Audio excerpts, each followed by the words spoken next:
This episode is brought to you by Anchor.fm. If you haven't heard of Anchor, you should definitely check them out.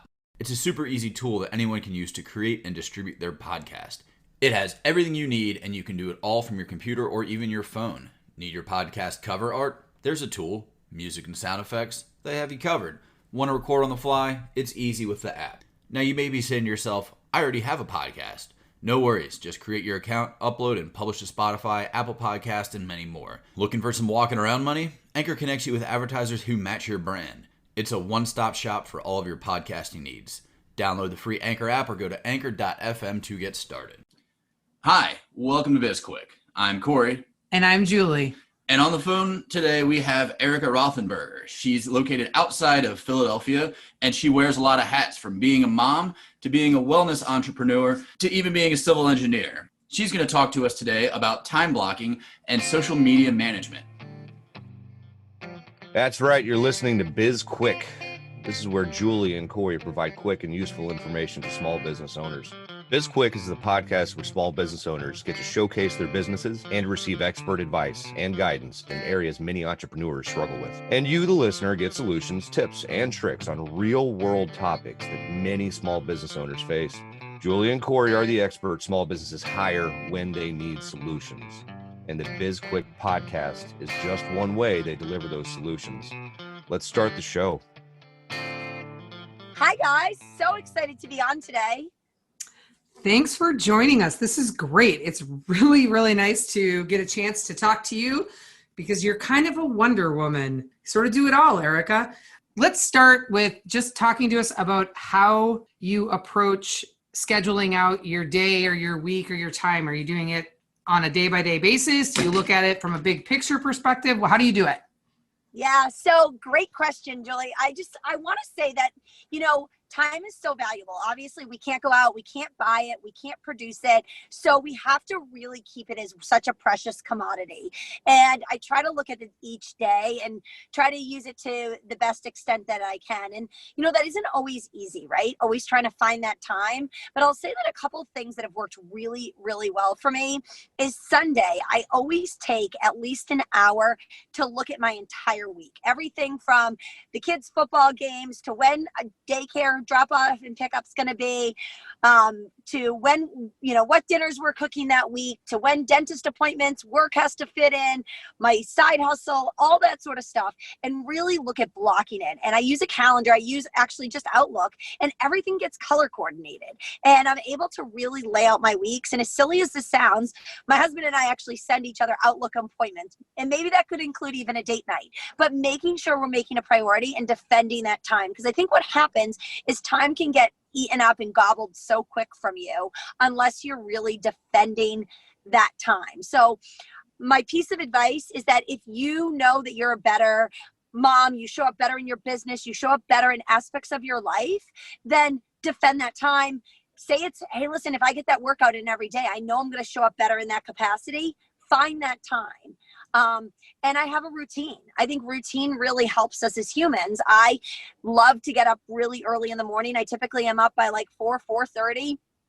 And I do my gratitude. I do my affirmation. I make sure that I start my day in that good headset, and knowing what that day looks like and reviewing what the schedule looks like that day, making sure I get my workout in before my kids even get up, so I don't have an excuse not to do it later in the day. And that really has helped me. And I've just been programmed that way. It wasn't always easy, but it allows me to fit in all of the things that I want to fit in a day. And some people say, Erika, you get done more in a day than I get in an entire week. And it's just, making that time, and really making sure that each of those hours of where they need to be spent are spent the way that you want to spend them to bring you to that next level. Perfect. That's great advice. And Erika, I would love to be able to just look at my calendar and know that that's everything that's going to happen that week, but knowing full well that things come up, how do you deal with just the unknown? Yeah, that's such a great question, right? Those pivots, like when school calls me and says that like my son got sick and I have 3 meetings that I need to happen. And they're like, well, ma'am, your, son has a 102 fever or something, right? We've all been in certain predicaments that way. And I think it's really getting ahead of my schedule sometimes, is saying, okay, what can I front load so I can create more of that ease, but also looking at my schedule and giving myself grace during the week. And if I realize that every hour on the hour, I'm trying, and that's why I look at my schedule on Sunday, that I'm trying to plan too much and I don't have some of that downtime in between, or some of those nights where I'm saying, hey, listen, I have to say no to this. One thing goes wrong during the week and it feels like you've destroyed, your entire week, because now you feel behind on everything else. So I think creating almost a contingency plan, finding pockets of the week that if, okay, X doesn't get done on Wednesday, it can get done on Thursday because you do have some free time to be able to do so. It's always easier said than done because there's unexpected things that come up that can completely throw off our schedule. But I would say all in all, just try to defend, find those other pockets of time where you haven't scheduled anything, so you can do the task that maybe you didn't get done because something came up. Yeah, that's great advice, and I'm sure I'm not the only one who's done this, where you just put fake meetings on your calendar just for that reason, so you can have time to yourself, or you're like, oh, well, I can cancel this meeting because it's not real. Yes. So that's a little piece of advice that I have for everybody. Yeah, we all do that. I schedule meetings with myself all the time. You said a couple of things that I loved, especially the part about giving yourself grace on your schedule. I think that's so important. And so many high-performing people just get really wound up around making sure they're staying on schedule or staying on task. So that giving yourself grace is really important. One area that people, and maybe I'm the only one, but I don't think I am, tend to get really lost and lose hours of the day: email and social media, and just losing time in that. What's your advice for small business owners on being able to keep that in control? That's such a good question. I will say that used to gobble up my time, that every time I heard the ding or I knew there was a new message, I went to check it. And something that I've deliberately started doing is to block, just like time blocking any other aspect of your day. What are the days that you're going to go, or what are the hours of the day you're going to go and check your emails? And I know that if I'm checking them every time they come in and responding, it's, go stop. And it's this, like, it's very reactive. If I wait an hour and say, hey, listen, from 11 to 12 today, I have it on my calendar to make sure that I'm like checking up with like emails and following up, I'm so much more effective. And many a times I don't even need to reply to the email because there's someone else that was CC'd on it that already took care of it. And so I really find that, and same thing with social media. We can all get, believe me, including myself, can all get in the abyss of the aimless scroll, right? You go to check one thing and now all of a sudden 30 minutes later, you're like, okay, well, Facebook knows I need a new pair of sneakers, and I know what everyone's doing this afternoon, and what someone had for lunch. And I think we can all be guilty of that. So especially from a business perspective, if you're looking at doing, income producing activities that are really important for your business, is making sure you start in those locations. And when I say that, so for instance, if you're replying to messages, start there. Don't start on your main Facebook scroll, or same thing with Instagram, your main feed. Go and answer your clients first, take care of business. And then if the time allows and you're going to interact with other people, be able to do so at that time. I think it's so important for people to remember to take the approach of being hyper aware of what requires your attention versus what you want to just get yourself sucked into, right? And really, when you're in a time crunch, focusing on where do I need to respond versus where do I want to spend my time kind of goofing around. Absolutely. And I think it's also really important to know, like, hey, listen, not everything's an emergency. And sometimes when people are building their businesses, if they see you reacting within 3 minutes, and maybe they're coming to work with you or they're your client, they may say, is this the type of person I always have to be like on it? So sometimes it's good to let things wait too. And in a healthy way. I don't mean like wait to respond to a client, 5 days later, but nothing's truly of that dire important that it has to be taken care of that minute. Since you have your hand in so many projects and you've got your family and personal life and all of that to take care of, what advice do you have for people on delegation? Because you can't do it all. Yes, I actually remember, if I rewind, probably about 6 or 7 years ago, I guess I was had my son, and I remember being at a convention, and it was actually like a women's empowerment convention, and I ended up going out to dinner with just this great group of women who I didn't know well, but were probably at least 10 or 15 years older than me. And I remember sitting down at the table, and at that point I felt like I needed to do everything, right? Like I needed to make sure that I was the one like working and then cleaning the house and making sure the Christmas cards got stamped and all this sort of stuff. And I would put all this pressure on myself, like, well, I don't deserve to get other help. And I remember sitting there at that conversation, and I remember saying like, I was leaving like on an airplane on that Friday and being like, I have to go home and clean the house tomorrow. And they're like, what? Like, why wouldn't you outsource that? Like, I knew it wasn't going to bring me any joy. And they're like, you deserve to hire a house cleaner. If like, that's something that doesn't bring you joy and gives you anxiety about like having to do for 5 hours on a Saturday, go and outsource it. And I will tell you that I've done that ever since. And, making sacrifices maybe somewhere else financially, but being able to say, hey, listen, what is my time worth? And if you're building a business, if you're a small business owner, I am a wellness entrepreneur. I have my own business on the side. I work really hard to build that.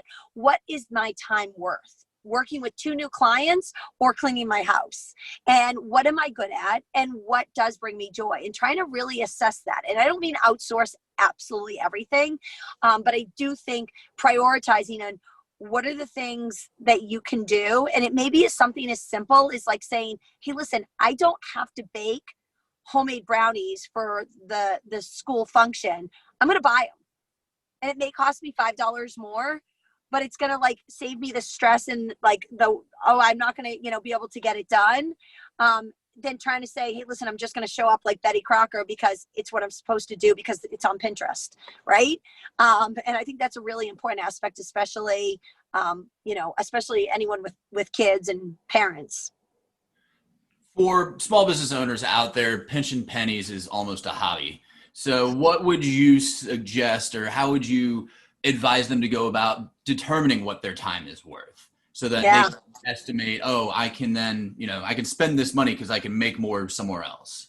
Yeah. Well, Corey, I think you hit the nail on the head. I think you always have to say, okay, what do I need to spend now to make more money in the future? Right.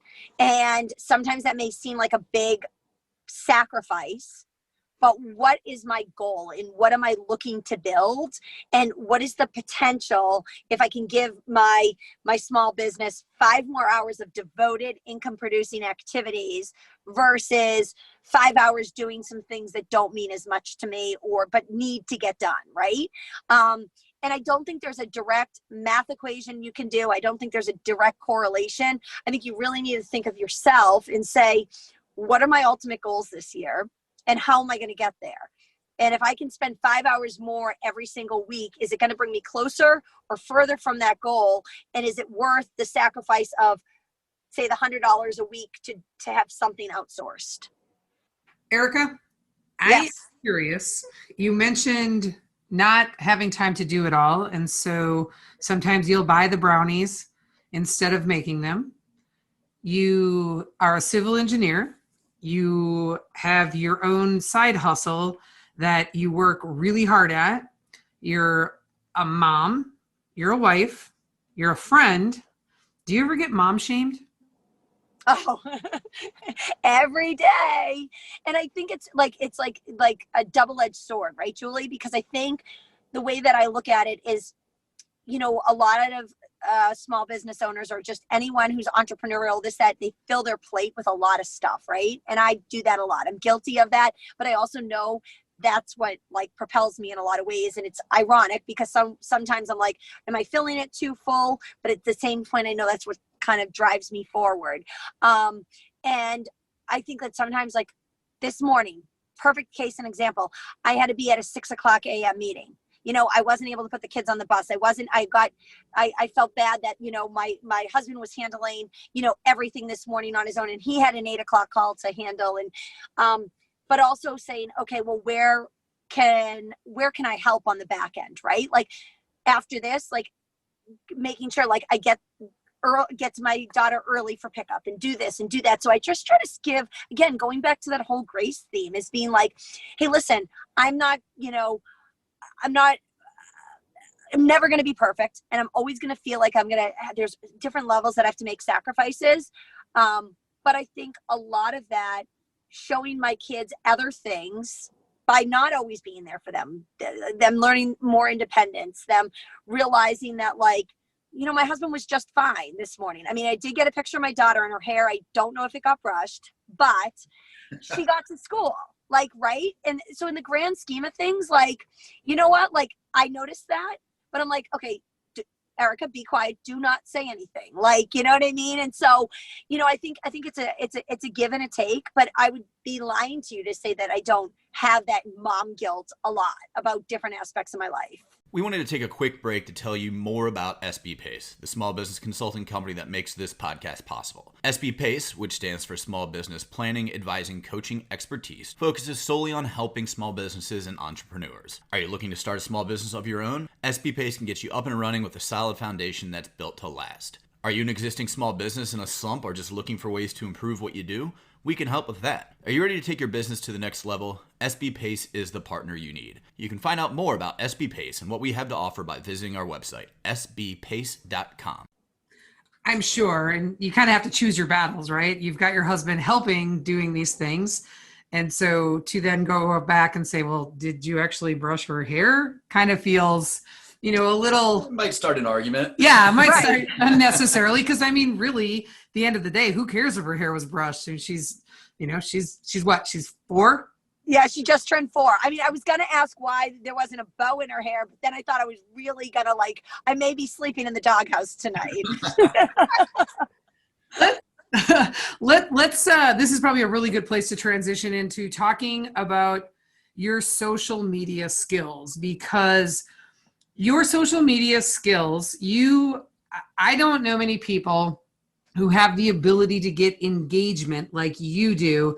And seemingly all of your posts are very much about your family or about, things that you're doing at your house, or they're, on this, more personal side, but you're able to work in your side hustle into that on a lot of occasions. And just wondering if you could talk to us a little bit about how do you do that? Where did you learn that? And what tips can you give other small business owners for doing that?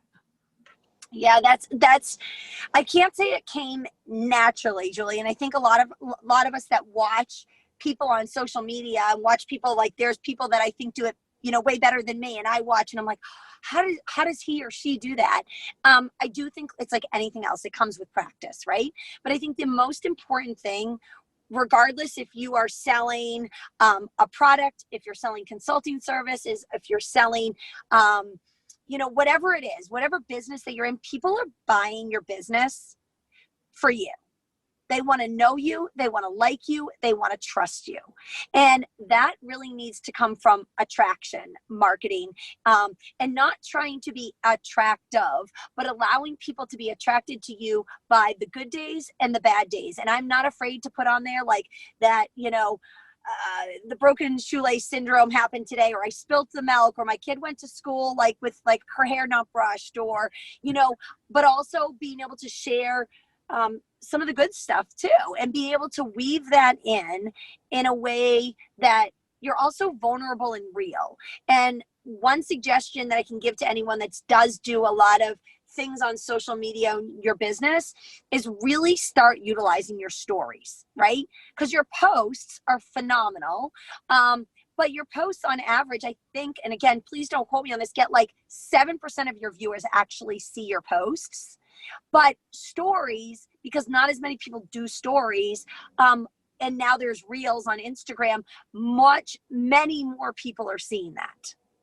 And the stories, what I like to say, is kind of like a play, right? So they get to see the beautiful, like, hey, it's coming, on your wall with your posts, like things that are happening, you can articulate it and you can put the greatest picture in there, but your stories are all the bloopers that happen in between in your life. And that's when someone really gets to know you, and they can see that your kitchen isn't immaculate and that your kids can be wild and crazy. And I'm not afraid to share that in the background, because I want people to know that that's a real part of my life.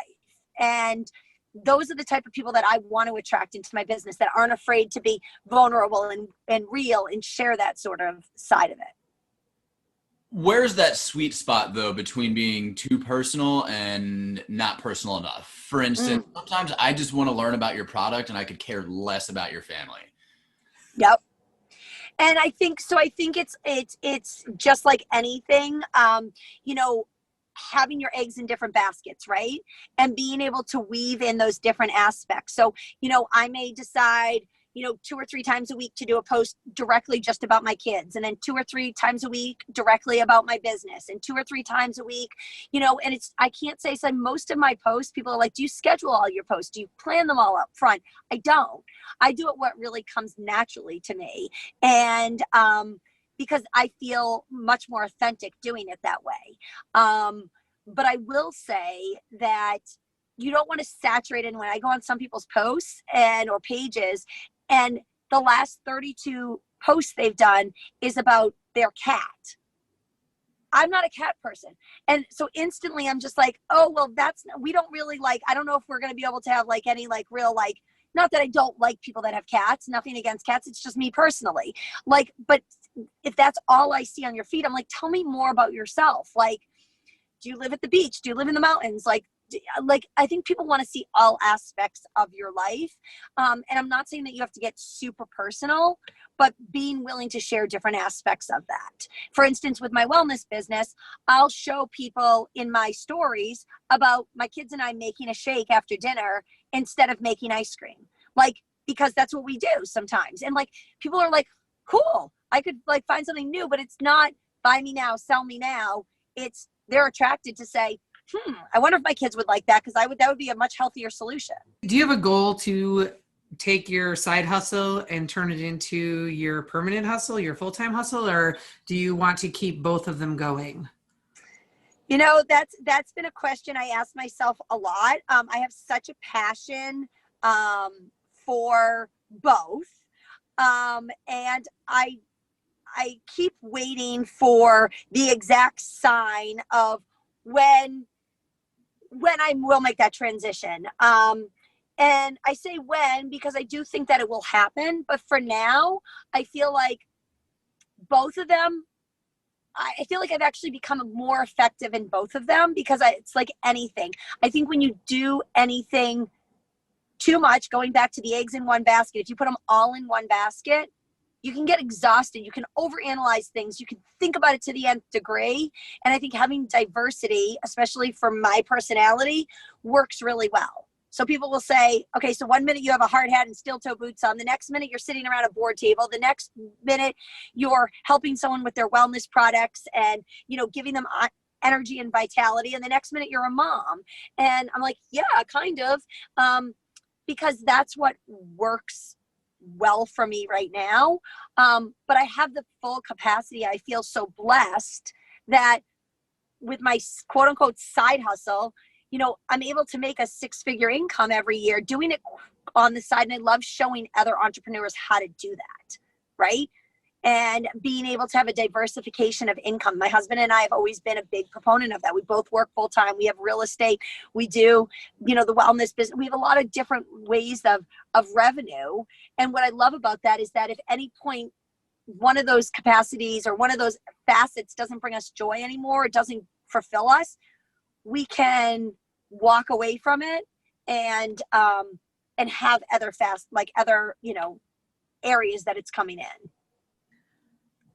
Yeah, the diversification is so important, especially, I think we've learned that this year in 2020, right? With so many people kind of watching their incomes just collapse this year, having additional revenue streams is really important. And hopefully that's a lesson that a lot of entrepreneurs and small business owners have learned this year and are doing something about. You have one more revenue stream that we haven't talked about yet. One more thing that puts you in the superwoman category. You wrote a book.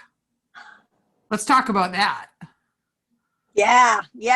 So that was one of my goals, and it happened actually during COVID. So it's so funny. I've heard people like with COVID, they've gone back and started like an instrument, like taking lessons on an instrument or learning a second language or doing like things. Well, one of my goals was to get this book published, and it's called You've Got This, Boss Mama. And not to be mistaken with being a bossy mama, but being a boss of your own destiny.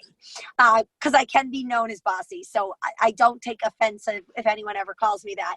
But what I will say is that really controlling your own destiny, I think sometimes there's such a designation. Well, I'm either going to be a mom or I'm going to be, all these other things, right? Like corporate or side hustles or business owners, and being able to maneuver both. And I was so passionate about sharing my own story as well as other women's stories in the book, how they maneuver it and how they do it, and how there's some days that like you barely like wonder how you got through the day, and like you're lucky that you even have the same two shoes on. And then there's other days where you feel like you were like king of the, queen of the mountain, and you could just, take anything on.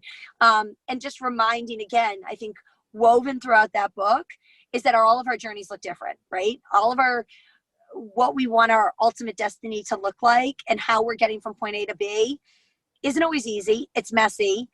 But having the tenacity and the consistency to continue to show up every day, if you do have those goals and dreams that you're going after. Speaking of two different shoes, I think I remember correctly that recently you posted on social media that you actually wore two different shoes to work one day. I did. I think that was a memory that came up, but I think I was like completely sleep deprived. It was, I think, when I was like still breastfeeding my children, and I literally had to leave super early one morning. I wore a wedge and a heel. Now the heel wasn't super thin, and so in my defense, like I couldn't feel a huge difference. And it was literally, I went to work that morning super early, and it was probably like a 3:00 meeting, and someone whispered over to me and they said, "Do you know that you have two different shoes on?" And I literally didn't know all day. And it was hysterical. Like, I thought it was the funniest thing. But see, I shared that on social media because I'm like, listen, sometimes you can see, the glam and the glitz and, oh, she won this award or she did this or she wrote a book. Like, it all comes with a lot of messes in between. Yeah. And I'm not afraid to admit that. One last question for you is, if you had one piece of advice for anybody who is looking to start a side hustle, what would that be? I would say go for it. Because like you always can find some reason not to do it, right? And wonder what if. And the doors that we don't open are like the times when we're going to have those regrets. So if you have that burning desire, if you have, because remember, your side hustle is your hustle, right? It's you can design it. If you want it to turn in and that's the beauty of like what my side hustle is. I can make it as much as I want. Like Julie said, I could quit my full-time job and do that full time and make it into a magnificent, journey. But really saying, hey, listen, I got to start somewhere, and no time is better than now. There's always going to be an excuse. There's always going to be, hey, my sister's getting married next month. I want to have kids. I want to, start another business. I want to do this. I want to do that. But if you have this ability and you have the heart and the drive to want to do it, just do it. Just go after it. Start researching, start talking to people, and build up your confidence. I would say that. And whether that's through self-development, having a mentor, whatever that is, because we all are so afraid of failure, and not being afraid to put it out there and say, hey, listen, and I've gotten to that point that I'm not afraid to put it out there and say, hey, listen, this is me. And, you either like it or you don't, but not being afraid. Because let me say something, those people that are going to criticize you or question you or maybe see you fail or scrape your knees, they're not paying your bills. You're paying your bills. And at the end of the day, they're the ones that are going to be there. Who cares about them? They're probably not your true friends anyways. And so just don't let fear or time hold you back. Great. Well, can you tell our listeners where they can find out more about you? Absolutely. So I'm both on Instagram and Facebook, and it's Erika, Erika, Lee, Lea, and my last name is Rothenberger. I apologize, but it wasn't my last name. It's my husband's last name. 12 letters, Rothenberger. And you'll see me in fuchsia pink with blonde hair. You can't miss me. That's kind of my brand on social media. And I would love to connect with you. I'd love to share any information. If you're looking to get into a side hustle, if you just want some advice, I'm more than happy to speak with you and help in any way I can. Great. Thank you so much for taking the time out of your busy schedule to spend some time with us today and to give some tips to our listeners. It is really appreciated. And if you want to connect with us on social media, you can go to LinkedIn, Twitter, Instagram, or Facebook, and you can reach us on our websites at sbpace.com or bizquickpodcast.com. Make sure that you subscribe to our podcast. We are available on all of the platforms. And while you're subscribing and downloading, like us and review us. We love feedback. And feel free to reach out to us if you want to be a guest or if you have a topic that you want us to cover. All that contact information is obviously there within social media and our websites. And we also have a book out. It's called Seriously Now What? A Small Business Guide to Disaster Preparedness. You can buy that on Amazon with paperback and Kindle. Thanks again. I'm Julie. And I'm Corey. And this is BizQuik, helping small businesses across America.